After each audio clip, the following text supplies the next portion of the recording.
keeping me safe and sound. And when I fall, you tied a rope to me. You're blessing me every day. Welcome everybody to Podcast Batching Day. We have three amazing guests lined up for you today. Come on in. We're starting off with With your KRIS. reflection on me, I'm getting back up on my feet. That you showed up was written in my palm. You are a statement, explode like a bomb. I get to push myself to victory. You make me winner. You cut me loose and set me free. You make me win in every way. You showed me how to spread my wings. Yes, I'm the winner of the day. You cut me loose and set me free. You make me win in every way. You showed me how to spread my wings. Yes, I'm the winner of the day. Yes, I'm the winner, yeah.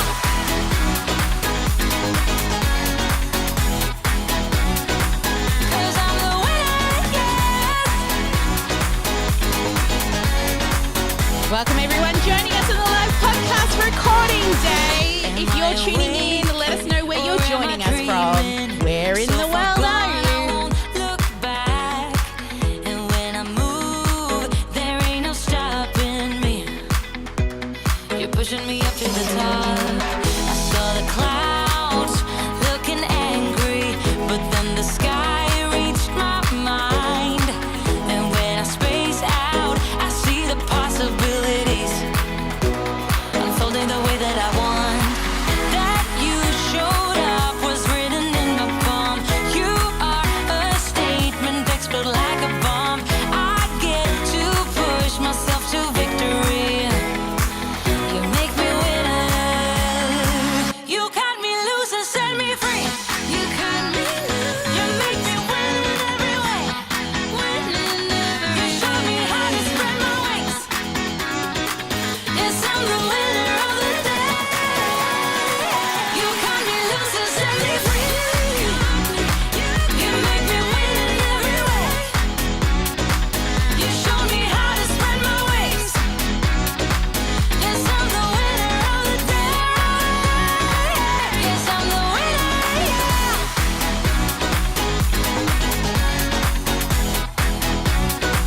'Cause I'm the winner, yes.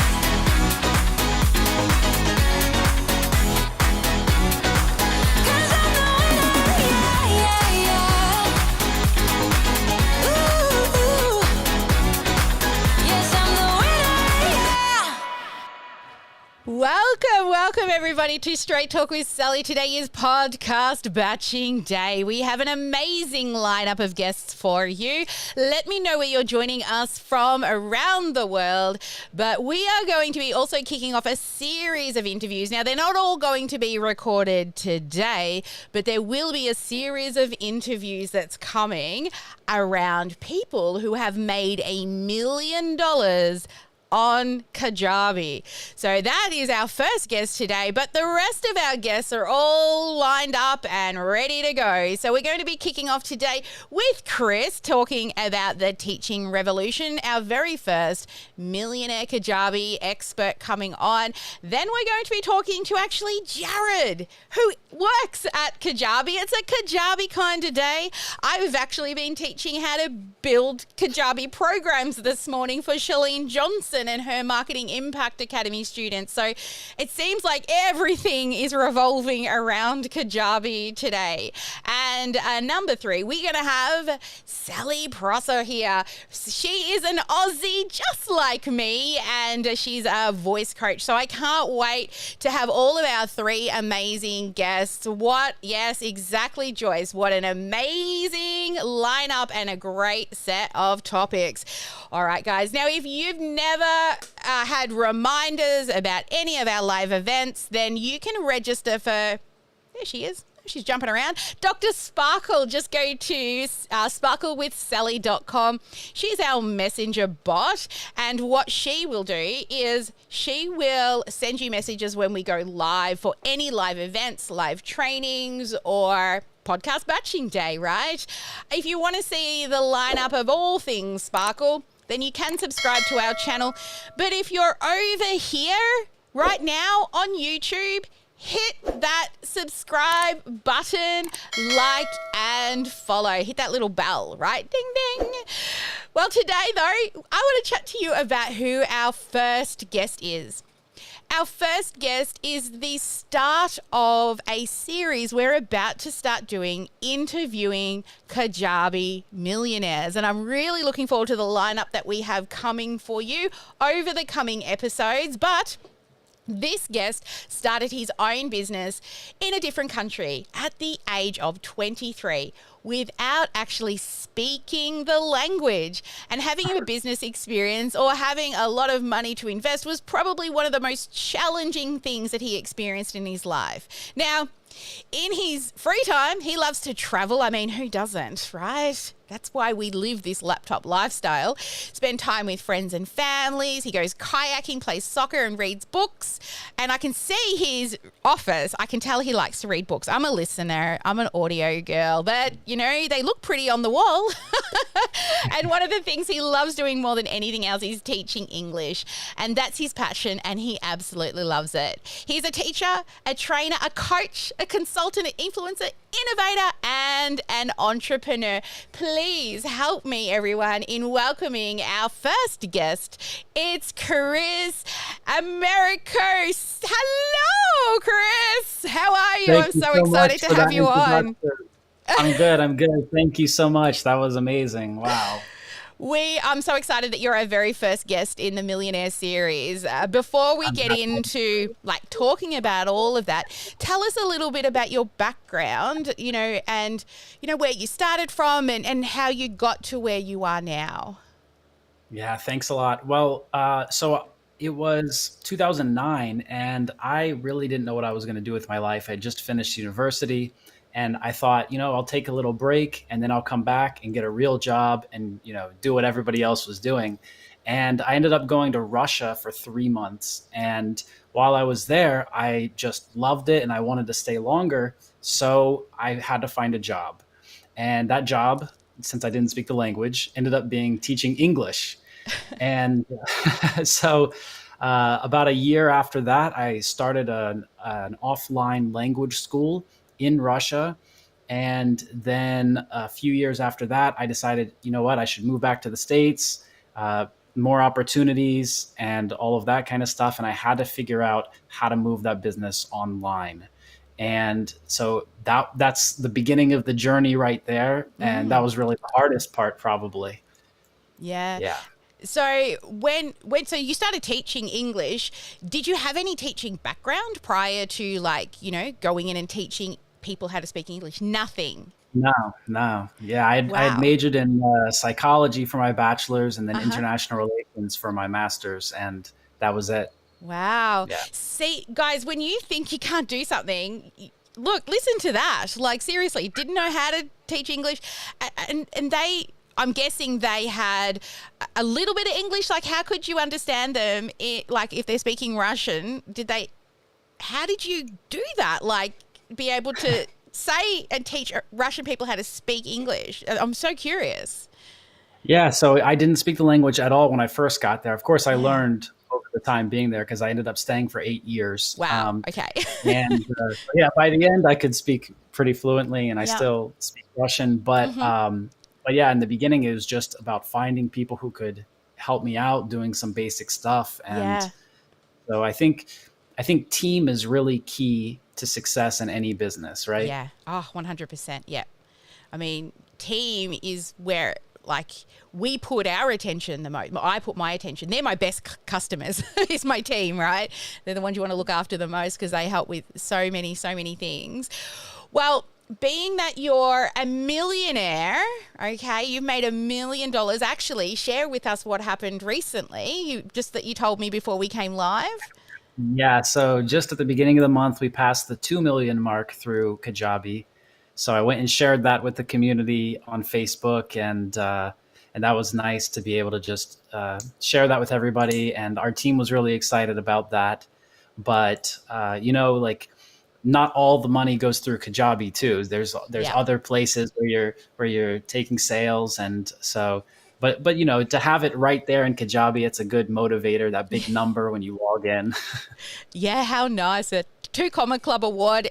Any Kajabi people out there listening, we want a bigger thing than a pin. I'm just saying. I'm going to keep pushing it until we get a plaque like the YouTube people and ClickFunnels people. I want like a bigger thing than a badge. I'm just saying. Me too. Me too. I know, I second right? that. So, and we have Jared coming on later from Kajabi, so I'm going to have a chat with him. And I spoke to him a couple of weeks ago. So, come on, guys. Can you imagine how amazing it will look back here in the background, your big Kajabi logo? Right. So, how long have you had Kajabi for? It's been about 3 years, probably a little more than 3 years. And Yep. we have a few different websites set up through Kajabi, about 5 of them actually. Wow. And so the 2 million we did on one of the websites, that one is Yep. the English teaching school.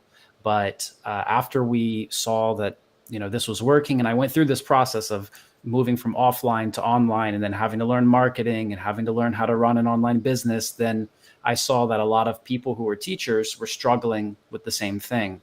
And so that's when I set up the second website, which is the Teaching Revolution. And that's where we actually help teachers set up online businesses and find their clients.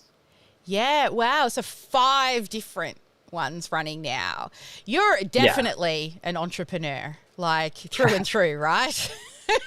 Well, Kajabi makes it so easy, right? Oh, it's not the easy path, that's for sure. And you've got a team behind you. How many people do you have on your team?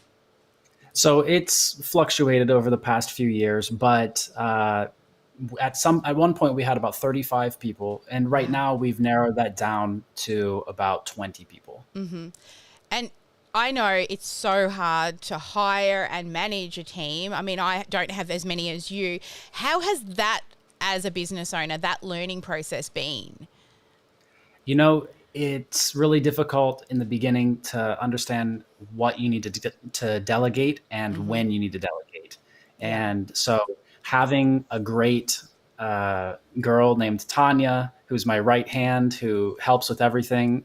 Luckily, these days, she manages most of that stuff. And there's only a few teammates that I communicate with on a regular basis. But yeah, it can be a challenge, especially when it starts growing and you need to start thinking about, okay, not only how do I train people, but how do I train someone to train people? Yeah. Right? It is so tricky. It sounds like you're lucky you've got a right-hand person. I don't know if you've ever read Rocket Fuel, but visionary integrator. I'm still looking for my integrator.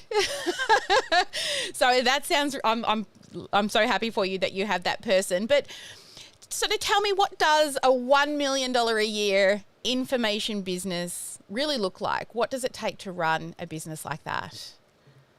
I think it's different for everyone because every business is a little different. And since I have a couple of them and a few of them on Kajabi, then each of those looks different. So the English one, where we're teaching English to students in over 150 countries, that one is low ticket.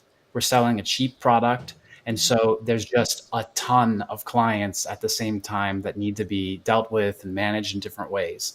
Yeah. But I'd say that that's a harder business. When you go high ticket and you sell something, $2,000, $3,000, $5,000, $7,500 and up, then you work with less clients. Typically, people who are paying that much have less questions, less headache for you, and everybody says it, and it's absolutely true. So anybody who's listening out there, I definitely suggest raising your prices. That's something that it took me too long to get there. Yeah, preach. Seriously, this is something we talk about very regularly with our people. They're less demanding when they pay high ticket.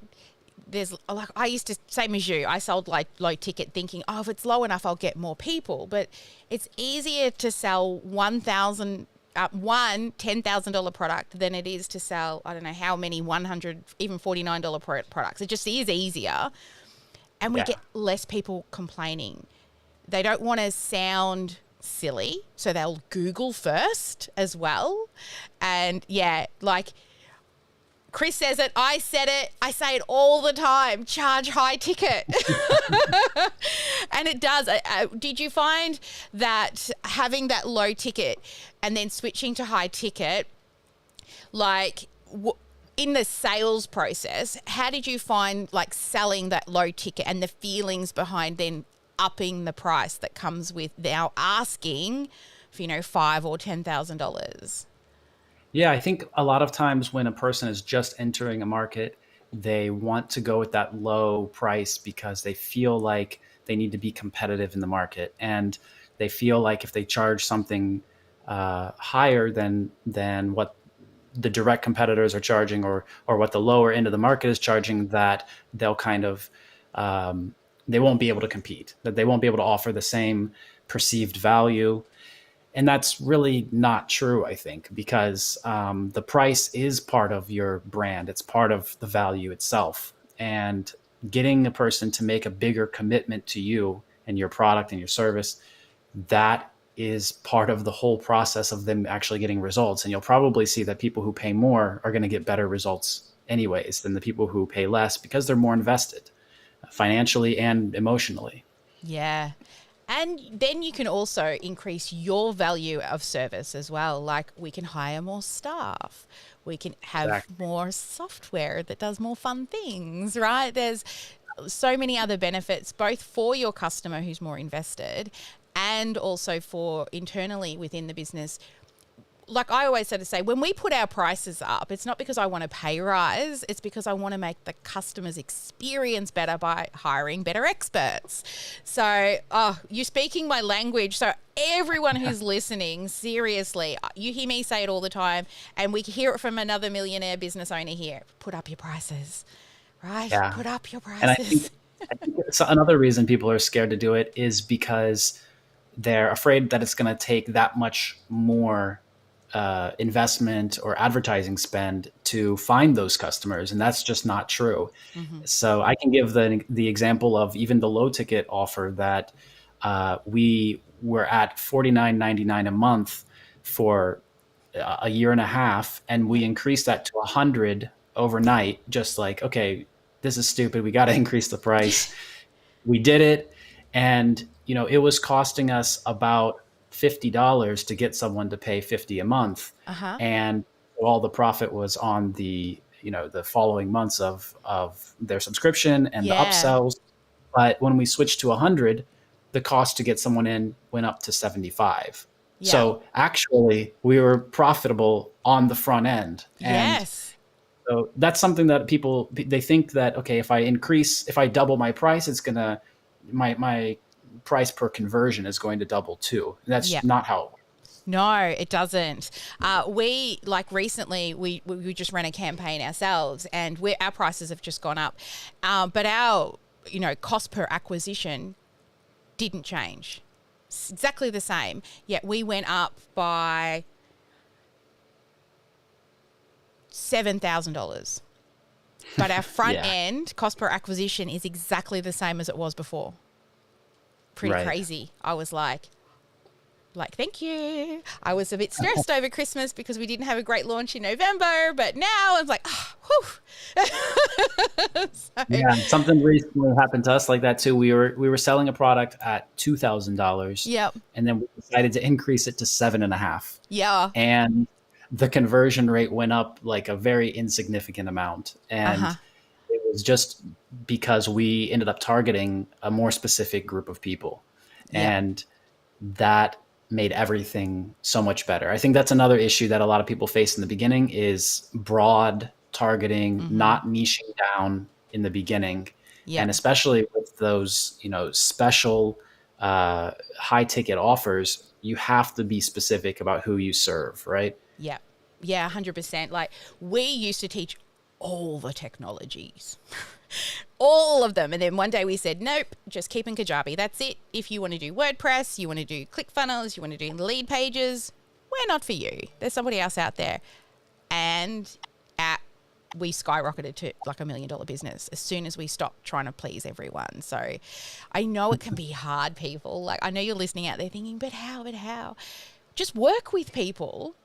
Sure, in the beginning, you say yes to everybody, but eventually the more people you work with, not only do you learn who you want to work with, but also who you don't want to work with as well. That's what I found through experience. Now, you've got different buckets of revenue. You were saying, you've got a few different businesses. So what are buckets of revenue? How would you explain that to people? Yeah. So you want to try to, focus in on specific, maybe it's products for your business. Maybe it's just niches, sub niches within your niche. And so usually when you start to categorize your income and revenue, then you'll see that 80% is in one place, 20% is another place, and you'll be able to focus in on the thing that really works. That's one reason to do it. Another way to think about buckets of revenue is just straight marketing, right? Like, how much revenue am I generating from my email list? How much revenue am I generating from one channel of paid advertising, whether that's Facebook ads or, it's on YouTube or it's TikTok or whatever you're doing. And then if you're doing something like SEO, how much is that generating? And then another really good reason to think about it that way is because you can assign team members to specific revenue sources, and then you can put a responsible person there. And when you first bring on team members, or if you're first starting your business, it's really hard sometimes to say, okay, how am I going to measure the KPIs, or how am I going to measure the success of this person? Because typically you brought on one person or two people and they're trying to do everything for you. And you're just like, I don't want to do this task, delegate.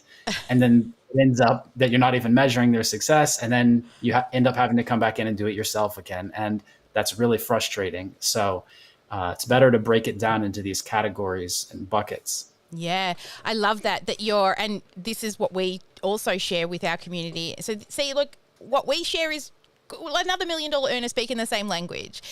Choose one traffic source at the beginning and go all in. If you try to spread yourself across YouTube and Instagram and Facebook and all the things, TikTok and LinkedIn, you don't know what's working and where you need the time.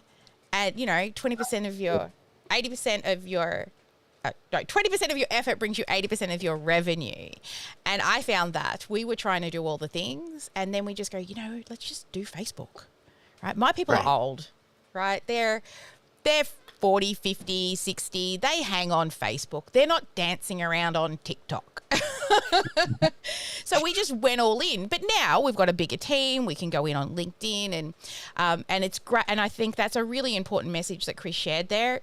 Track your metrics for each of the platforms, not just total sales, but where are they coming from?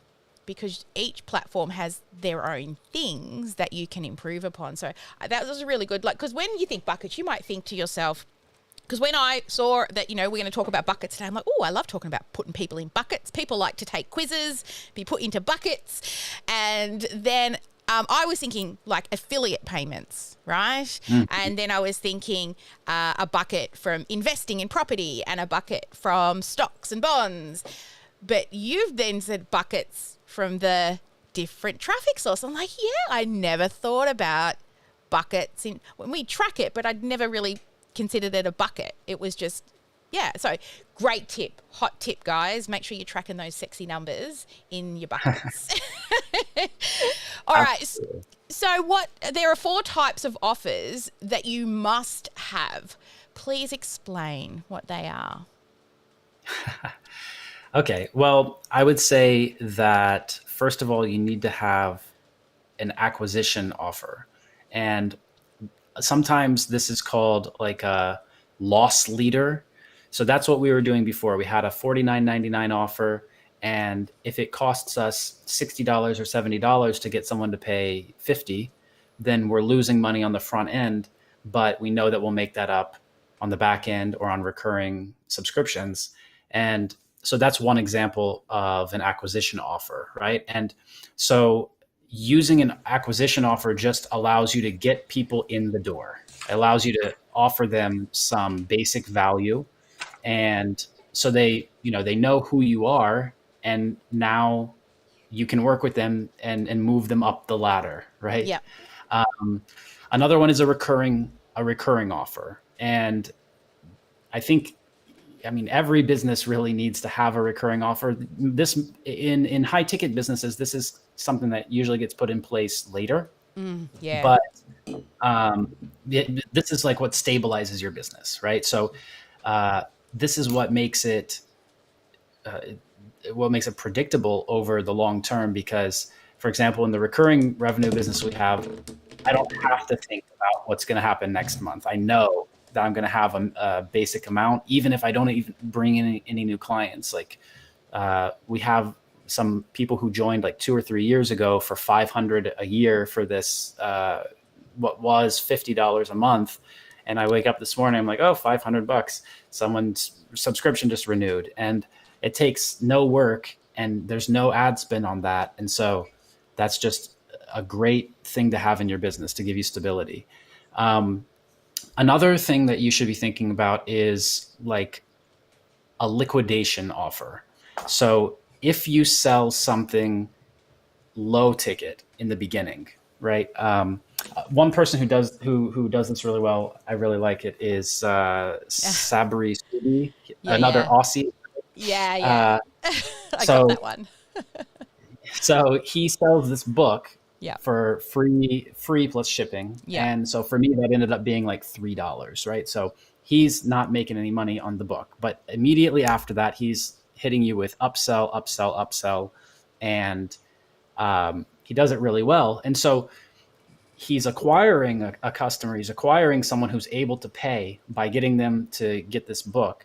But then he has this $150 or $200 liquidation offer. So that's the liquidation offer, is basically to help you get your money back from what you spent on ads. And this can be something really cheap, and Kajabi offers upsells and downsells. And this has been a great way for me to do that, because on the $50 a month offer, which is now $100 a month, we have a $30 upsell and another $30 downsell if they don't want that, and then a $100 upsell, and then another $50 downsell if they don't want that. And so that will increase your average cart value, or the average amount that you bring in per customer, and that'll help you pay for your ad spend. So now if we're spending, $75 to get someone in for 100, well, the average person is spending 130 instead of just 100. And so that really helps you to get your money back that you spent on ads. And then the third type of offer, which is the profit center of the business. Of course, recurring is what stabilizes you, but recurring has its own issues that you have to deal with people are going to cancel for no reason. Whether you do a good job or not, at some point they're going to cancel. They're not going to pay you for the rest of their life. But when you have a back end offer, this is typically higher priced. You've already got their contact information. You've already liquidated the ad spend, and it's just pure profit. And so that's the fourth type of offer that I would say. So the four were acquisition to get them, liquidation to pay for your spend, back end for profit, and recurring for a stable business. Full of hot tips you are. I love it. We call them different words, but same thing. Like, I think that was such a really great explanation for people to understand that. And having these different, and you can't build them all at once, but right. I say go high ticket first because it makes the most money. Yeah. Then after they're finished on the high ticket, sell them into reoccurring. And then having that, acquisition one where it's to grow your list, right? It's to get in front of people, to find the right people. And self-liquidating offers are those funnels. It's like, as long as it's paying for itself. And yes, look at that. Mars even put the words up for us. She knows what's going on. Acquisition, liquidation, back end, and recurring. She's listening, taking notes. I love it. And then it grows over time, but you're creating a sustainable business. We teach people to go live to sell their products. That's the main reason they come to us. But you cannot live live event to live event forever, right? You've got to have reoccurring revenue. It is. It's great to start because you can dial your message in fast, but eventually you want to evergreen, you want to have recurring, because, I mean, subscription, same as you. Like, I had a $297 US payment just hit my bank account, and I'm like, who's this person? And I've looked back 3 years, right? She just keeps renewing. It's been, but that's like it is a monthly payment. And I'm like, oh, wow, she stayed 3 years and she's still paying $297 every single month to have access to this program full of marketing material. So, yeah, you never know. We, up until very recently, so we've been doing subscriptions. I started, I think it was about 2016, and it was only about 6 months ago that my first round of subscribers at $14.95 finally cancelled. That's how many years I was getting $14.95 from one person from 2016 to only about, I think it was about 6 months ago. I'm like, oh, they're finally leaving. Well, but not that I wanted them to leave, but it was still $14.95 every month since 2016. I went live. I remember I went live on Boxing Day here in Australia, right? So the day after Christmas, I said, hey, I've got this idea for a membership program where I promise I'll come in twice a month and teach you something about going live, about marketing or selling. If you want in, $14.95 a month, and I will shut it down come New Year. And so I had this, I know it's all about 30 or 40 or something like that, but just that one person up until, about 6 months ago. That's awesome. Right? I wonder what she's doing now. I should reach out to her and find out.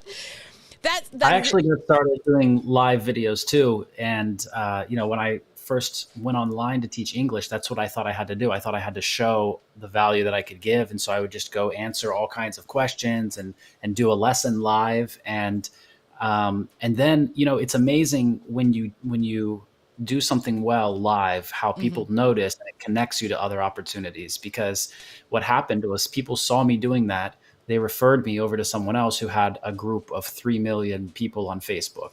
And so they asked me, hey, would you go live there? And I said, sure. So I would just pitch my ideas there, and I would kind of test these product ideas there and see who was interested and who would write back and who would buy.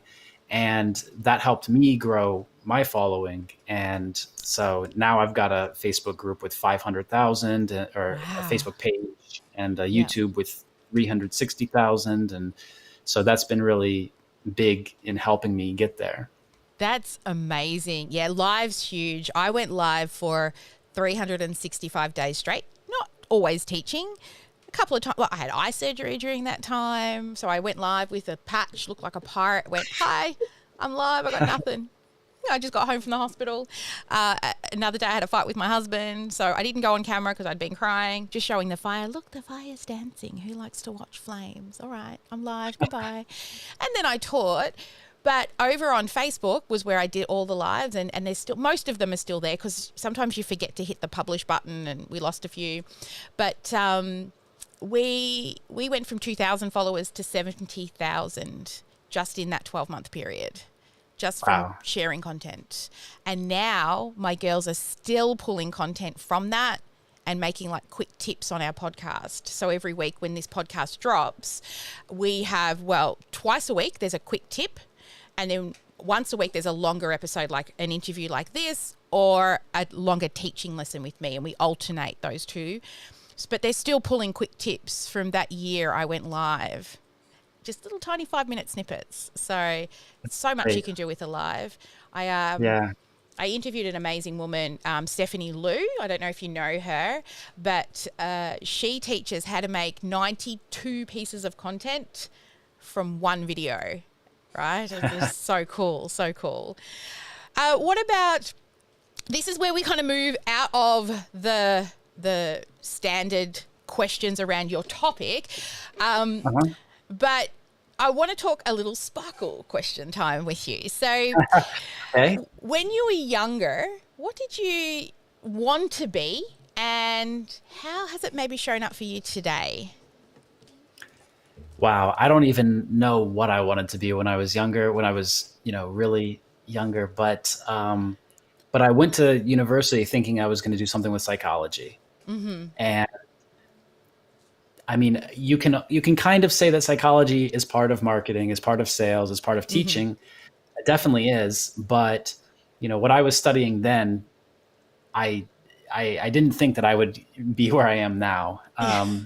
We were talking then about like behavior of subjects in experiments in laboratories and things like that, and now the laboratory is Facebook, and you're analyzing the behavior of buyers there, and you're testing marketing messages, and so.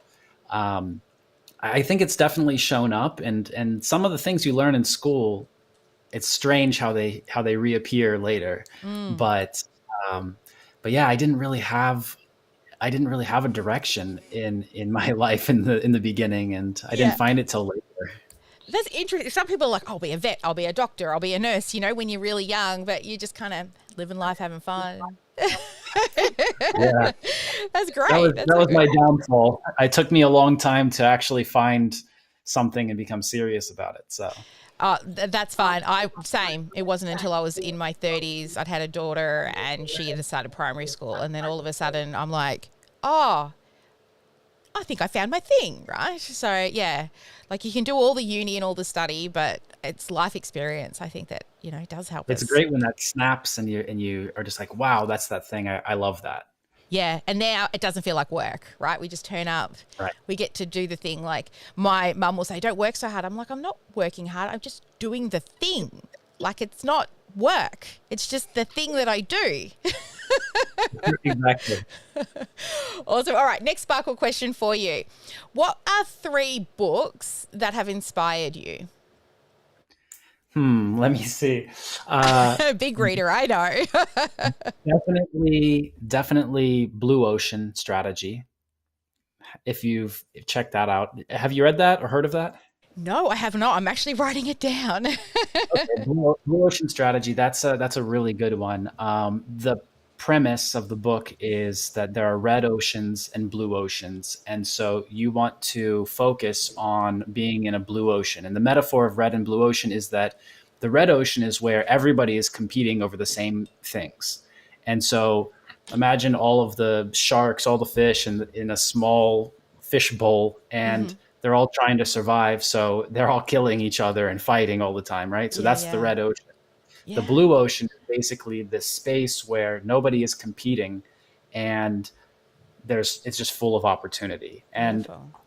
one of the stories that they told there that I always tell to my marketing students is the story of Cirque du Soleil. And if you've heard of Cirque du Soleil, Yeah, I've heard that one. so Yeah, yeah. so at the time when they appeared, people didn't know what that was like. Like there was nothing comparable to that. There were people who were going to, live performances in theaters, and then there were people who were going to circuses. And the circus had a problem that they had all of these animals that they had to feed and take care of, and that was the most expensive part. And then around that same time, some people started asking questions, like, oh, how are we treating these animals and all of that stuff. And then the theater, it was for a different class of people, different type of people went to theater. And so the idea of Cirque du Soleil was, let's combine circus and theater into one event, and let's take out all of the expensive things that don't necessarily add value. And so what happened was they were able to attract the audience of both theater and circus because it wasn't either of those things. It was this new space that they created. And so that's an example of the blue ocean. I love that metaphor. Yeah, I can just picture everyone fighting over the thing, and then the blue ocean it's the thing that also makes you unique. Like when we all start our business, we're looking for that thing that makes us unique. We might have a little bit of something from everybody, but you'll usually find with time, it doesn't happen straight away, but with time you do find that one thing that you know is different than all the other businesses. But even if so this is something we do every year with our team. We put together all the things that we believe are part of our values and the things that we do well. But there is nobody out there that does all the things that you do. So you'll have all like the 3 uniques that's called, and it comes out of the book Traction. So your 3 uniques might be something that other things do, but when you put them all together, there's nobody else that does the thing the way you do the thing. It took me a long time to realize what ours was, but when you find it, you really do lean into that then and make it, part of your messaging and all the things too. All right, book 1, I've written that one down, Blue Ocean Strategy. I'm hearing lots of metaphors and storytelling probably in that book. That's going to be on my next Audible purchase. What are your other 2? It's really hard to just pick just one here. So I guess, okay, the next one, Good to Great. Yes. Good to Great. Mm-hmm. This is a really good one. You've read this one? Yeah. I love this one. Yeah. So explain for those that haven't read it what it is. What is it? What is the premise behind this book? The title is a good summary of the book. I mean, most people focus on having a good business, having a good product, and instead of that, you should focus on having a great product. And so it's really about how you can wow everybody with your product, with your service, your support, with every aspect of your business. And I think that's really appropriate for most people who are starting in business, because you think that what you're doing is great just because you're doing it. Yeah. And that's not true usually. And so, it's really good to have an iterative process to take customer feedback and to feed that back into your process for creating and for serving your clients. So, if you're in like the programming world, there's the agile framework. And so this kind of uses the same thing, or Scrum uses the same thing. These are like project management frameworks. And so they're doing the same thing. And I think that software and programming, that it provides a really good framework or process to follow for small businesses, not small businesses, but new businesses, because they're taking the feedback of the users and creating what they call user stories. And then that sets up the tasks for the programmers and for the people who are doing the work or the sprint. And that way the work is guided. It's not just, I think this would be great. It's, okay, 100 of my customers said they wanted this, so let's do it. Yeah, right? yeah, that's it. When people are asking for feedback, and like if you're going through beta testing and software as well, like they're ranking how many people are saying the thing, and do we put that effort into making those changes? From like a business point of view too, the way I see the good to great is when we start, we're all about acquisition, right? We need the customers, we need the sales, but eventually it's the customer experience, right? How do they experience the program? One thing we implemented was a 90, 180, 270 day review, because they're with us for a year. And we sit the good and the bad feedback. And the bad isn't bad. It's just, can we do better? Can we be greater? So anyone who has customers and they're going through an experience with you, just an easy automated questionnaire when they join that triggers 90, 180, 270. And you can start to, like, we had somebody like send a message that they hadn't heard from us for a long time. Well, in my brain first, I'm like, well, you're an adult. We're here. You could reach out. And then I'm like, from a business owner's point of view, though, it wouldn't hurt us to send an email each week and check in, or have their success. Well, we have success coaches now that work with our clients. Just reach out and go, how you going? What you're working on this week? Have you hit your milestones this week? Do you want to share your scorecard numbers? Rather than first off just seeing that as like, they're picking on me, right? They're telling me off. and blaming it on them. I'm like, how can we be better? How can we be greater at what we do? So, yeah, I love that one. All right. I feel like I could talk to you for ages, for a long time. I love business discussions so much. And, what you said, we've actually done something similar too. So we saw that our monthly recurring offer it didn't have the retention that we wanted. We wanted to keep people a little longer. So that's what we did. We went back in and said, you know what, we've created all of these extra courses that are like mini courses that we've been trying to just, shove in different places and sell some more. So why don't we just take that and create 100 after they join, have 100-day challenge to make sure that we lock in those first 3 months. And so we told them, as long as you're subscribed to our emails and you join the program and you're subscribed to the emails, we'll give you a free course after 5 days to try to get them to understand what these bonuses are going to be like. And then inside the program, we used the drip function to open up new bonuses every 5 days. And then after, after 75 days, we gave them 3 more free courses. I think after 50 days, we gave them a free book. And then after 100 days, we send them a t-shirt. That's awesome. Yeah. And so now people are like, oh, I want to stay to the next month to get the next bonus. Yeah. So, hey, that's a hot tip there. I'm like, oh, how can we fix our reoccurring like that? We have they're not back there anymore. We just redid my set. We call them spirit animals, that each year they get a spirit animal. So year 1 is like a butterfly, year 2 is a dragonfly, year 3 is something else.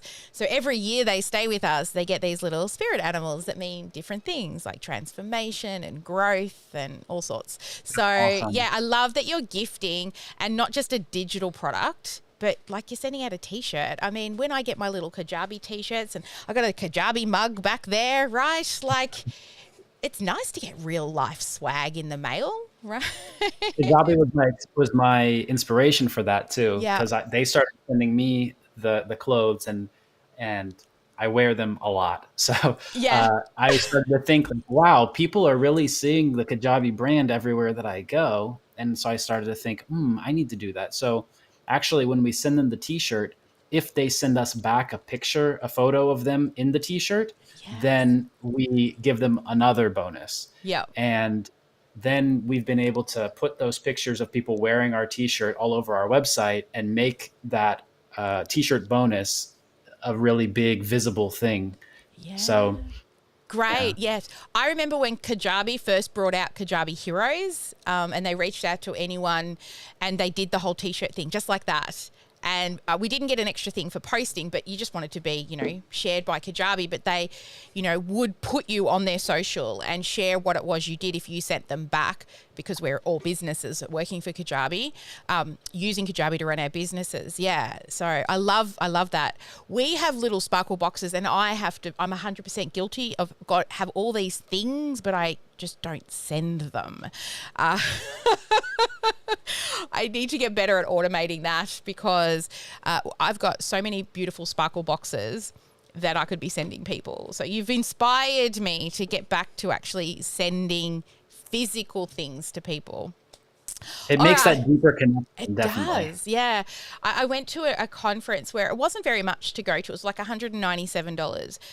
But they sent a little swag box, right? And the cost of it was probably the cost of the box. But then on the back end, they're selling like a $15,000 and a $20,000 thing. Now, I still have their thing, and I'm like, I'm going to buy that thing, like that $15,000, $20,000. I might not buy it this time, but I won't forget either, because like I still use the mug, and it keeps reminding me that, next time, I'm looking for that particular thing, I'm going to go to those people. So yeah, I think, swag. I need to be better at swag.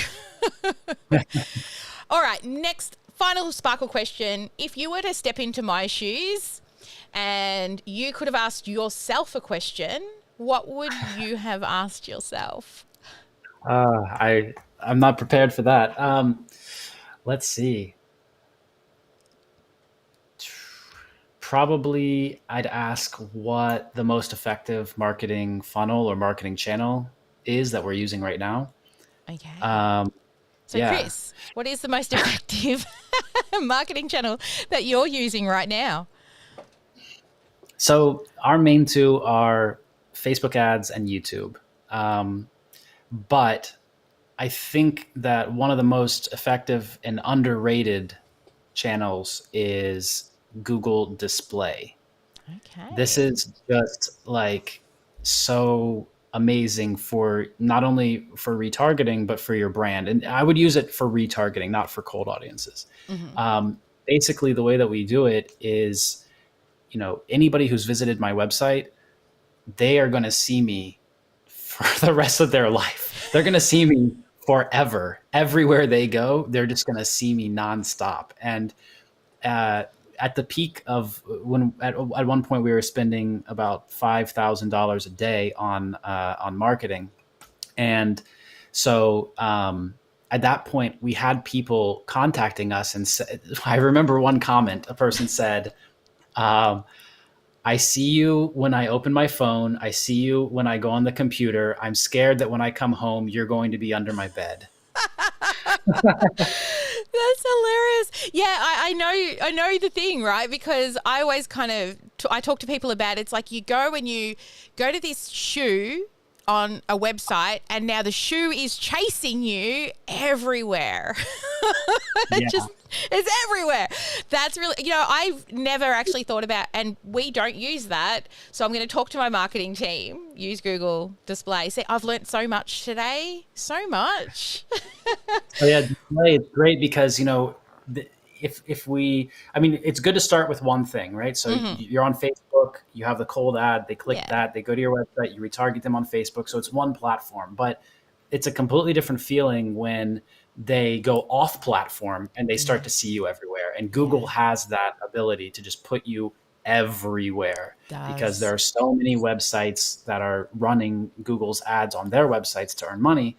And so, imagine, they clicked on the Facebook ad, then they went to YouTube. Boom, your face pops up on a video. They go to somebody else's website. Boom, your face is there on a picture. And yeah. It's pretty awesome. It's okay. Joyce, just please put down Google Display into Asana for our next level 10 team meeting. Thank you. Okay, we always have to finish with this question. You've got to say and complete this sentence. Hi, my name is Chris and I sparkle because... Hi, my name is Chris and I sparkle because I don't give up. Yes. Oh, I love it. All right, Chris, if people want to find out more about you, where can they go?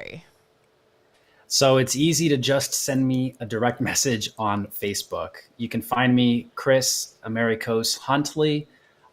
We also have our teaching-revolution.com website that is for teachers who are building their businesses. And we have a new marketing platform that we've just set up. So I can't say the name yet because it's not out there yet, but just send me a message if you need help with marketing, because this is also something that we do for our clients. So love that. Yeah. Thanks so much for having me. You're welcome. You're welcome. Thank you for being my first Millionaire Kajabi guest in our series. It has been really lovely to get to know you better than just, faces in Facebook groups, right? So, It's been an honor. Yeah, thank you so much. I could literally talk to you all day. I feel like I'm cutting it short, but I do have a brand new staff, or not a new staff member, but I have a staff member who is running her first training to our community today. So I promised her I would be there to support her. But thank you so much, Chris. It's been a blast. So many things. Blue Ocean is on my list, and Google Display is for next team meetings. See, selfishly, these podcasts always give me new ideas as well. I love it. Thank you, guys. Well, Chris is so awesome. Much. Everybody, this has been really the best podcast that I've seen, and so I'm so happy that I got to be part of it. Really, like the organization of this podcast, and really, I'm sure everyone who's watching thinks the same. Oh, thank you. And our amazing Ma in the background who does the emails and all the work to get you guys in on time. And we get less no-shows now because Ma's got a beautiful automated system and follow-up and all the loves. And Ma, you are amazing. Just letting you know, Thank you, love. Mar. Thank you, Mar. Yes, I know. Awesome. Well, thank you. All right, guys. So we have not yet finished. We still have more guests coming. So the rest of today, we just had the amazing KRIS. Next up, we have Jared from Kajabi. He'll be at the top of the next hour. And then we're ending today's batching day with Sally Prosser here in Australia. It's nice to have an Aussie joining me. And we will see you in the next live. Hit that subscribe button, turn on that notification bell so that you don't miss any of our podcast batching that's happening today.